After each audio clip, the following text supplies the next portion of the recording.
नमस्कार. आषाढ संपायला काही दिवसच बाकी आहेत आणि श्रावण सुरू होण्याअगोदर अशी ही चमचमीत चविष्ट चिकन बिर्याणी तर झालीच पाहिजे. त्यासाठी इथे मी अर्धा किलो चिकन स्वच्छ धुवून घेतलेले आहे आणि आता आपण हे मॅरिनेट करूया. सर्वात अगोदर यामध्ये मी पाव चमचा हळद घातलेली आहे, 1 चमचा लाल मिरची पावडर, 1 चमचा धने पावडर, त्याचबरोबर 1 चमचा काश्मीरी लाल मिरची पावडर घातली आहे, ज्यामुळे याला रंग खूप छान येणार आहे. त्यातच 1 चमचा आपल्याला घरगुती साठवणीतला मसाला घालून घ्यायचा आहे आणि इथे मी 4 टेबलस्पून एवढे घेतलेले आहे बिर्याणी मसाला. इथे तुम्ही कोणत्याही कंपनीचा बिर्याणी मसाला घेऊ शकतात, पण इथे मी अशा पद्धतीचा हा चिकन बिर्याणी मिक्स असा हा मसाला घेतलेला आहे. त्यामुळे यामध्ये मी लाल मिरची पावडर आणि मिठाचे प्रमाण हे थोडेसे कमी ठेवणार आहे. पण जर तुम्ही साधा बिर्याणी मसाला वापरत असाल तर तुम्ही याचे प्रमाण थोडे अधिक वाढवू शकतात. यामध्येच मी 3 ते 4 चमचे आलं लसूणची पेस्टसुद्धा घालून घेतलेली आहे आणि आता आपण यामध्ये घालणार आहोत ते म्हणजे अगदी ताजे फ्रेश असे दही 2 चमचे. इथे आपल्याला आंबट दह्याचा वापर करायचा नाही, तर फ्रेशच दह्याचा वापर करायचा आहे. त्यानंतर आवश्यकतेनुसार यामध्ये मीठ घालून घ्यायचे आहे आणि हे सगळे आपल्याला व्यवस्थित असे मिक्स करून घ्यायचे आहे. दह्यामुळे चिकन मॅरिनेट व्हायला छान अशी मदत होते, त्यामुळे आपण इथे दह्याचा वापर केला आहे. यामध्येच मी काही पुदिन्याची जी पानं आहेत तर ती बारीक अशी कट करून घालणार आहे. त्याचबरोबर थोडीशी अशी कोथिंबीरसुद्धा यामध्ये मी घालून घेणार आहे.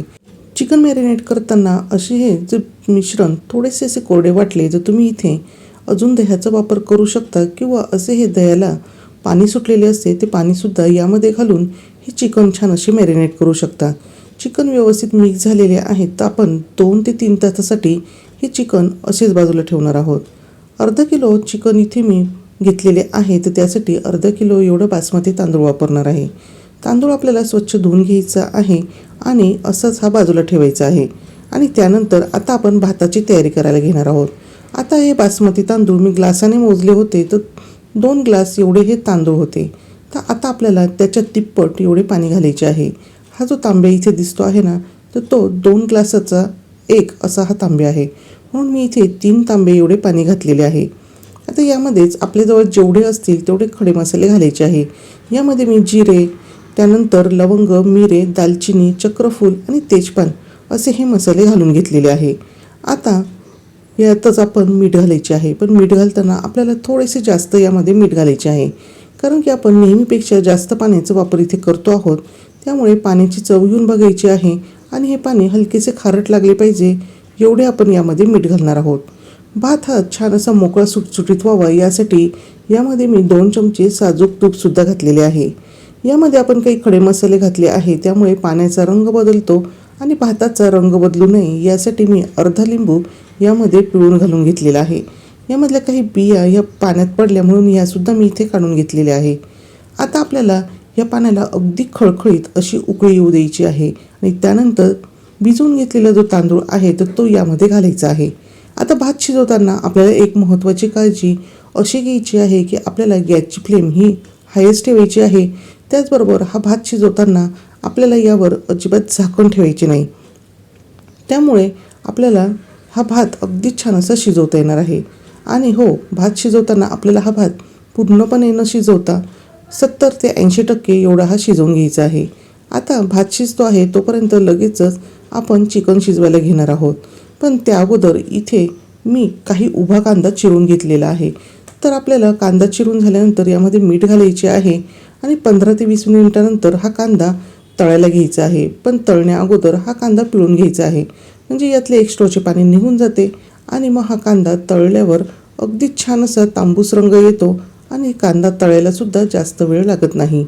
दुसऱ्या बाजूला इथे तुम्ही बघू शकतात पाण्यालासुद्धा छान अशी उकळी आलेली आहे. आता हा आपण कांदा तांबूस होईपर्यंत छान असा परतवून घेणार आहोत. या इथे मी कढईमध्ये सुरुवातीला 4 ते 5 चमचे एवढे तेल घालून घेतलेले होते, कारण की यामध्येच आपल्याला कांदा तळायचा आहे आणि कांदा तळून शिल्लक राहिलेल्या तेलामध्येच आता आपण चिकनही शिजवून घेणार आहोत. त्यासाठी इथे मी मोठ्या साईजचे 2 कांदे घेतलेले आहेत आणि हे कांदे आपल्याला अगदी बारीक असे चिरून घ्यायचे आहे. आता आपल्याला हा कांदासुद्धा छान असा तांबूस होईपर्यंत परतवून घ्यायचा आहे. पण कांद्याच्या प्रमाणानुसार यामध्ये आपण थोडेसे मीठ घालणार आहोत आणि गॅसची फ्लेम मीडियम टू हाय ठेवून कांदा हा छान परतवणार आहोत. दुसऱ्या बाजूला आता आपण इथे बघणार आहोत की आपला हा तांदूळ शिजला आहे का नाही, त्यासाठी इथे मी काही तांदळाचे जे दाणे आहेत म्हणजे तांदळाची शीतं हे चमच्यावर घेणार आहे आणि दाबून बघणार आहे. आपल्याला हे जे तांदूळ आहे तो दाबल्या गेला पाहिजे, पण अगदी त्याचा गाळ व्हायला नको. तर असा हा तुकडा पडला पाहिजे, इथपर्यंतच आपण हा तांदूळ शिजवणार आहोत. आता आपल्याला गॅसची फ्लेम बंद करायची आहे आणि पाण्यातून हे सर्व जे तांदूळ आहेत ते एका चाळणीवर काढून घ्यायचे आहे. म्हणजेच आपला हा भात 70 ते 80% इथे शिजलेला आहे. आणि नंतर आपण बिर्याणीमध्ये ज्यावेळेस या भाताला घालणार आहोत तर त्यावेळेससुद्धा हा जो तांदूळ आहे तर तो छान असा शिजला जाणार आहे. इथे तुम्ही बघू शकतात की तांदळाचे दाणे खूप छान असे लांब लांब इथे मोकळे मोकळे झालेले आहेत. त्याचबरोबर हा तयार झालेला भातसुद्धा अगदी पांढरा शुभ्र असा इथे दिसतो आहे. आणि आपल्याला अशाच पद्धतीने हा तांदूळ शिजवून घ्यायचा आहे. आता दुसऱ्या बाजूला बघूयात तर इथे कांदासुद्धा छान असा परतवला गेलेला आहे. आता आपण यामध्ये मॅरिनेट करून घेतलेले जे चिकन आहे तर ते घालून घेणार आहोत आणि पुन्हा आपल्याला हे सर्व मिश्रण व्यवस्थित असे परतवून घ्यायचे आहे. आता आपल्याला हे चिकन शिजवताना खूप जास्त असा पाण्याचा वापर अजिबात करायचा नाही, कारण आपण चिकन मॅरिनेट करताना यामध्ये दह्याचा वापर केलेला आहे आणि दह्यालासुद्धा छान असे पाणी सुटते. त्यामुळे आपण यामध्ये फक्त 1 ग्लास एवढे पाणी घालून घेणार आहोत. पाणी घालतानासुद्धा आपल्याला इथे गरम पाण्याचाच वापर करायचा आहे आणि हे सगळं आपल्याला व्यवस्थित असे मिक्स करून घ्यायचे आहे. आता यामध्ये तुम्ही लाल मिरचीचे प्रमाण तुमच्या आवडीनुसार कमी अधिक हे करू शकतात. आणि आता आपलं गॅसची फ्लेम ही हाय ठेवायची आहे आणि यावर झाकण ठेवून चिकन हे छान असे 5 ते 7 मिनिटासाठी शिजून घ्यायचे आहे. आता चिकन शिजते आहे तोपर्यंत आपण एका वाटीमध्ये फूड कलर हा तयार करून घेणार आहोत. तुम्ही इथे वेगवेगळ्या प्रकारचे फूड कलर हे वापरू शकतात, पण मी फक्त बिर्याणीसाठीचा जो ऑरेंज कलर आहे तर त्याचाच वापर करणार आहे. तर पाव चमचे इथे मी पावडर फूड कलर घेतलेला आहे आणि त्यामध्ये थोडेसे असे पाणी घालून घेतलेले आहे. जर तुम्हाला आवडत असेल तर तुम्ही इथे ग्रीन, रेड, येलो असे हे कलर वापरू शकतात. आता 7 ते 8 मिनटं झालेली आहे आणि मी इथे कढईवरचे झाकण काढलेले आहे.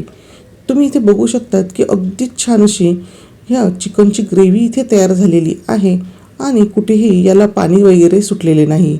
आता आपण चिकन शिजले का नाही हे सुद्धा चेक करणार आहोत. तर एक पीस मी चमच्यावर घेतलेला आहे आणि असा दाबून बघितला असता तो लगेचच मोडला जातो, म्हणजे समजावे चिकन हे अगदी व्यवस्थित असे शिजलेले आहे. आता आपण गॅसची फ्लेम बंद करूया आणि लगेचच चिकनचे लेअरिंग करायला घेणार आहोत.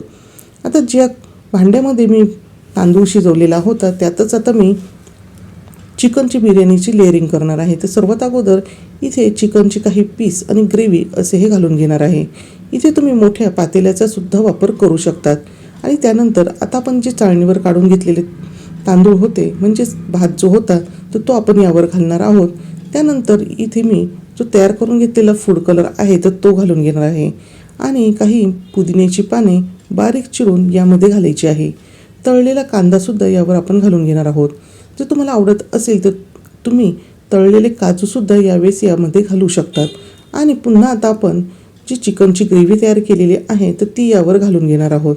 आणि हा जो तयार झालेला भात आहे तर तो आपल्याला कोरडा लागू नये त्यासाठी यामध्ये मी साजूक तुपाचा सुद्धा वापर केलेला आहे. आणि पुन्हा आपण इथे भात हा घालून घेणार आहोत.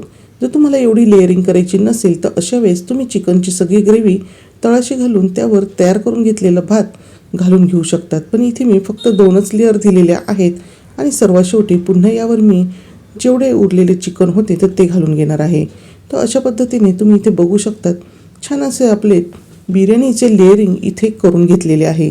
आता आपल्याला दुसऱ्या बाजूला गॅसवर तवा गरम करायला ठेवायचा आहे. लेअरिंग करून घेतलेली ही बिर्याणी आहे तर त्याला आपण 7 ते 8 मिनिटे वाफ देणार आहोत, कारण की आपण यामध्ये भात जो शिजवला तर तो 70 ते 80% एवढा शिजवलेला होता. तो आता आपल्याला पूर्णपणे शिजवून घ्यायचा आहे. त्यासाठी यावर आपण घट्ट असे झाकण ठेवणार आहोत आणि कुकर हा डायरेक्ट गॅसवर न ठेवता तव्यावर ठेवायचा आहे. म्हणजे खालच्या बाजूने ही जी बिर्याणी आहे तर ती अजिबात जळणार नाही. आता सर्व लेअरिंग करून झालेली आहे. सर्वात शेवटी इथे मी साजूक तूप हे घालून घेतलेले आहे आणि तव्यावर आता आपण हे भांडे ठेवून छान असं ह्या बिर्याणीला दम देणार आहोत. आता 7 ते 8 मिनिटानंतर आपली ही बिर्याणी पूर्णपणे तयार झालेली आहे. तर याला आपण एक स्मोक देणार आहोत. त्यासाठी मी वाटी घेतलेली आहे आणि इथे आपल्याला कोळसा हा अगदी व्यवस्थित असा गरम करून घ्यायचा आहे. गरम करून घेतलेला कोळसा ह्या वाटीमध्ये ठेवणार आहोत आणि त्यावर घालून घेणार आहोत साजूक तूप. आणि साजूक तूप घातल्यानंतर छान असा स्मोक इथे तयार होतो. तर लगेचच आपण यावर झाकण ठेवायचे आहे आणि गॅसची फ्लेम अगदी लो ठेवून 5 मिनिटे आपल्याला असेच हे मिश्रण राहू द्यायचे आहे. 5 मिनिटानंतर इथे आपली ही चिकन बिर्याणी खाण्यासाठी अगदी तयार झालेली आहे. इथे तुम्ही बघू शकतात खूप छान असा स्मोक आपल्या ह्या बिर्याणीला दिला गेलेला आहे. आता आपण लगेचच बघणार आहोत की ही बिर्याणी कशी तयार झाली. तर दिसायला तर ही बिर्याणी खूपच छान दिसते आहे आणि चवीला सुद्धा अगदी अप्रतिम झालेली आहे. आणि इथे तुम्ही बघू शकतात की अगदी मोकळं सुटसुटीत असा हा बिर्याणी भात इथे तयार झालेला आहे. इथे बिर्याणी करताना मी तुम्हाला काही टिप्स सांगितले आहेत, त्या तुम्ही नक्कीच फॉलो करा. आणि आज मी तुम्हाला जी चिकन बिर्याणी करून दाखवली आहे तर ती अर्धा किलो चिकनच्या प्रमाणात करून दाखवलेली आहे. इथे मी अर्धा किलो चिकनसाठी अर्धा किलो एवढेच बासमती तांदूळ घेतलेले आहेत. त्याचबरोबर काही मसाले आपण घातलेले होते. आणि हो, यामध्ये आपण कांद्याचा जो वापर केला तर साधारणतः आपल्याला इथे 300 ग्रॅम एवढा कांदा लागलेला आहे. आणि अशी ही सुंदर चविष्ट आणि मोकळी सुटसुटीत इथे चिकन बिर्याणी खाण्यासाठी तयार आहे. मग वाट कसली बघताय? तुम्ही सुद्धा श्रावण सुरू होण्या अगोदर अशी ही चिकन बिर्याणी नक्कीच बनवून बघा आणि ती तुम्हाला कशी वाटली हे कमेंट करून सांगायला अजिबात विसरू नका.